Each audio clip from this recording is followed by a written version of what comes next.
અમરેલી જિલ્લાના રાજુલામાં વરસાદી માહોલમાં નવરાત્રિના પ્રથમ નોરતે માતાજીની આરાધના કરી ખેલૈયાઓ ગરબે રમી ઝૂમી ઉઠ્યા હતા. માં નવદુર્ગાની આરાધનાનો પર્વ નવલા નોરતાનો પ્રારંભ થયો છે. ત્યારે દેશભરમાં નવલા નોરતાની ધામધૂમપૂર્વક ઉજવણી કરવામાં આવી રહી છે. ત્યારે રાજુલા શહેરમાં વરસાદી માહોલમાં નવરાત્રિના પ્રથમ નોરતીમાં નવદુર્ગાની આરાધના કરી લોકોએ શીશ ઝુકાવી આશીર્વાદ લીધા હતા. જે બાદ ખેલૈયાઓ ગરબે રમવા રમઝટ બોલાવી હતી. રાજુલા શહેરમાં હવેલી ચોક વિસ્તાર, અંબાજી મંદિર, હોસ્પિટલના પટાંગણમાં પોલીસ લાઇન તેમજ બ્રહ્મ સમાજ યુવા સંગઠન દ્વારા નવરાત્રી મહોત્સવનું સુંદર આયોજન કરવામાં આવ્યું છે. તેમજ શહેરી ગરબાઓ પણ આકર્ષણનું કેન્દ્ર બન્યા હતા. રાજુલા શહેરમાં ગોકુળ નગર વિસ્તારમાં જઈ માતાજી પાર્ટી પ્લોટનું આયોજન કરાયું છે. જેમાં ખાસ બહેનો માટે ગરબા રમવા માટે સુંદર વ્યવસ્થા કરવામાં આવી છે. રાજુલા શહેર તેમજ ગ્રામ્ય વિસ્તારોમાં લોકોએ માતાજીની આરાધના કરી ગરબાની રમઝટ બોલાવી હતી. રાજુલાના અંબાજી મંદિર નજીક છેલ્લા ઘણા વર્ષોથી લોકોના સાથ અને સહકારથી પરંપરા મુજબ નાની બાળાઓ દ્વારા ગરબા રમવામાં આવે છે. ભાવિ ભક્તોમાં અંબાના દર્શન કરી આશીર્વાદ લીધા હતા. રાજુલામાં નવરાત્રી મહોત્સવના પ્રથમ નોરતેથી ધામધૂમથી ઉજવણી કરવામાં આવી છે અને ખેલૈયાઓ હર્ષ અને ઉલ્લાસ સાથે ગરબે રમી ઝૂમી ઉઠ્યા હતા. જે કે ગુજરાતી સાથે ધર્મેશ મહેતા, રાજુલા.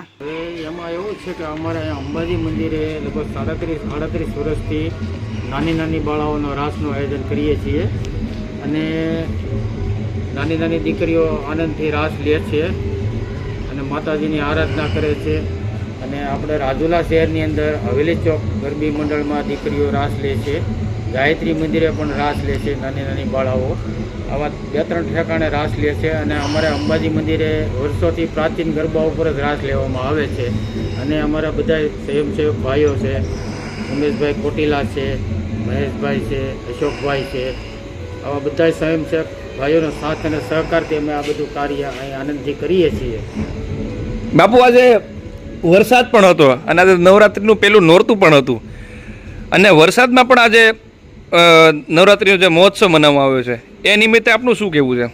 વરસાદ હતો એટલા માટે અમારે એમ હતું કે નહીં અહીંયા કોઈ દીકરીઓ આવે રમવા, પણ માતાજી પધરાવીને અમે તો મંદિરે પાછા બેહીને આરતી કરવાના હતા.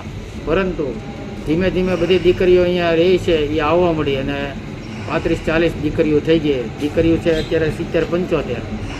35-40 દીકરીઓ કે અમારે ભલે વરસાદ આવે તો પણ અમારે માતાજીના આંગણું સૂનું નથી રાખવું અને માતાજીના આંગણે અમારે ગરબા રમવા છે. એટલે કે બાપુ અમારે રમવા દો, તમે તમને જો આનંદ હોય, મોજ હોય તો તમે રમો.